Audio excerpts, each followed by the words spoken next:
Et si je vous disais que votre vraie puissance n'attend qu'une seule chose, que vous osiez regarder en face vos blessures, vos vides, vos incompréhensions. Ensemble, allons chercher ce pouvoir qui est déjà en vous. Avez-vous déjà peut-être eu l'impression d'être bloqué dans le passé, par une douleur, par une peur, une expérience, peut-être même une croyance qui vous empêche d'avancer?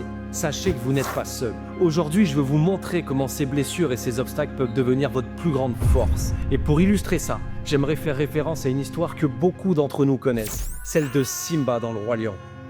C'est pas juste un dessin animé, c'est une métaphore puissante de la transformation personnelle. Dans ce message, nous allons voir ensemble comment transformer vos blessures en force. Pourquoi affronter votre passé, c'est quelque chose de vraiment essentiel pour avancer. On va voir comment dépasser vos blocages. Je vais vous partager des clés concrètes pour reprendre le contrôle de votre histoire et transformer votre douleur en moteur de vie. Alors restez bien avec moi car chaque étape peut vraiment vous rapprocher de votre puissance intérieure. Dans Le Roi Lion, Simba vit un événement traumatisant, c'est la perte de son père. Longue vie au roi. Pendant longtemps, il fuit cette douleur. Il est incapable de l'affronter. La culpabilité le ronge, mais à un moment donné, il comprend qu'il ne peut plus fuir. Il décide de retourner sur ses terres, là où il a souffert.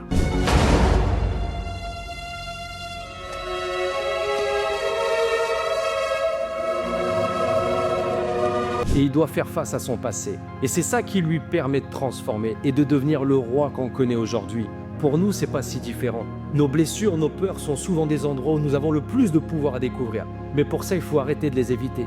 Il faut les regarder en face et comprendre qu'elles ne sont pas là pour nous briser. Elles sont là pour nous challenger, pour nous amener à nous dépasser, à grandir, à devenir une nouvelle version de nous-mêmes. Pourquoi c'est si important d'affronter nos blessures? Parce que tant que nous les fuyons, elles nous contrôlent. Elles influent nos choix, elles influent nos pensées et même notre propre vision de nous-mêmes. Moi aussi, j'ai connu ça à plusieurs reprises. Par rapport à des traumatismes que j'ai suivis. Je me suis perdu dans l'auto-sabotage. Je comprenais pas pourquoi j'arrivais pas à avancer, pourquoi je reproduisais des schémas sans cesse et sans cesse. Mais un jour, j'ai réalisé que ce vide, ce chaos intérieur n'était pas un ennemi. J'ai compris qu'il était là pour m'apprendre quelque chose. Et c'est là que j'ai découvert une vérité essentielle. C'est notre douleur transcendée qui nous connecte à notre véritable puissance. Ce moment où nous faisons face à notre vide, à notre incompréhension, nous cessons de fuir. À ce moment précis, nous reprenons notre pouvoir personnel. Et une question que j'aimerais que vous puissiez vraiment vous poser. Dans votre vie, quelles sont les choses que vous évitez encore aujourd'hui? Ça peut être la peur comme quelque chose d'échouer, une peur d'être rejeté. Ça peut être une douleur du passé que vous essayez d'oublier ou même de fuir. Ou peut-être même un rêve que vous n'osez pas poursuivre, par peur de ne pas être à la hauteur. Ces zones de vulnérabilité, ces blessures sont souvent vos ancrages. C'est en y revenant et en les exploitant que vous pouvez découvrir votre véritable puissance. La clé, c'est vraiment d'identifier où vous vous sentez bloqué aujourd'hui. Parce que c'est probablement là que se trouve votre plus grand potentiel. Alors comment on fait pour transformer ces blessures en force? La première étape, c'est d'apprendre à écouter ses émotions. Nos émotions, c'est pas des ennemis, c'est des informations. Elles sont vraiment là pour nous informer de quelque chose, si ça fonctionne bien ou pas bien pour nous. Quand vous ressentez de la peur, de la colère ou de la tristesse, posez-vous ces questions. Qu'est-ce que cette émotion essaye de me dire? Qu'est-ce que je dois ajuster ou changer dans ma vie? Chaque émotion a son propre besoin. La deuxième étape, c'est vraiment de redéfinir votre histoire personnelle. C'est exactement ce que je fais avec les personnes que j'accompagne. Pourquoi? Parce que notre dialogue interne, c'est ce qui détermine tout à l'intérieur de nous-mêmes. Quand vous reprenez le contrôle de ce dialogue, vous devenez plus grand que votre challenge. Et en changeant la perception de votre propre scénario de vie, quelque chose d'incroyable se passe. Votre état émotionnel se transforme. Et quand vos émotions changent, vos comportements suivent et devinez quoi? Vos résultats finissent également par changer. Tout commence par la façon dont vous choisissez de raconter votre propre histoire. La troisième étape, c'est vraiment de transformer votre douleur en objectif. L'une des manières les plus puissantes de transcender une blessure, c'est de la canaliser dans un objectif clair. Lorsque vous donnez un sens à ce que vous avez traversé, vous transformez la douleur en moteur. Posez-vous cette question.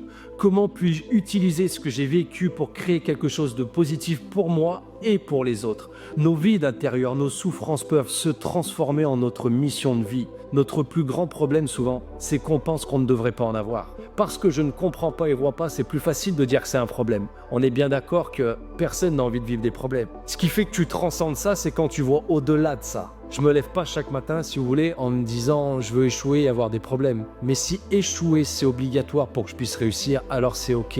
Je préfère finir ma vie avec plein d'échecs et me dire j'ai au moins essayé, que peu d'échecs et peu de problèmes et me dire je suis passé à côté de ma vie. Ce qui est vraiment important de comprendre et de se rappeler, c'est pas en évitant la douleur que vous reprendrez le contrôle. C'est vraiment en l'affrontant. Les personnes les plus inspirantes dans le monde que vous pouvez connaître sont vraiment celles qui ont appris à aimer et à transcender leur passé. Plus vous fuyez, plus elles vous dominent. Mais quand vous faites face à vos blessures, vous commencez à transformer votre chaos intérieur en clarté. Et tout comme Simba, c'est en affrontant ces endroits de douleur que vous pouvez écrire une nouvelle histoire à votre propre vie.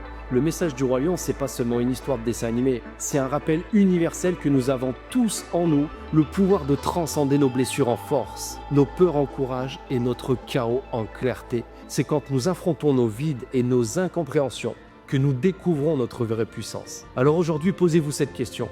Quelle peur êtes-vous prêt à affronter pour obtenir quel nouveau résultat? Prenez un moment pour y réfléchir, notez-le et faites un premier pas vers elle. Si ce message a résonné pour vous, prenez un moment pour partager vos réflexions dans les commentaires. Je serai vraiment ravi d'interagir avec vous parce que c'est ensemble que nous avançons. Si vous pensez que cette vidéo pourrait aider quelqu'un dans votre entourage, vous pouvez la partager. Ça pourrait être à l'origine d'un changement dans leur vie. Et c'est là qu'on devient vraiment le héros de notre propre histoire, en s'inspirant nous-mêmes et en inspirant les autres. Si ce contenu vous a vraiment apporté de la valeur, vous pouvez liker et n'hésitez pas à partager cette vidéo. Ça m'encouragera à en faire plus et à pouvoir toucher d'autres personnes. Je vous dis à tout bientôt pour la suite du voyage.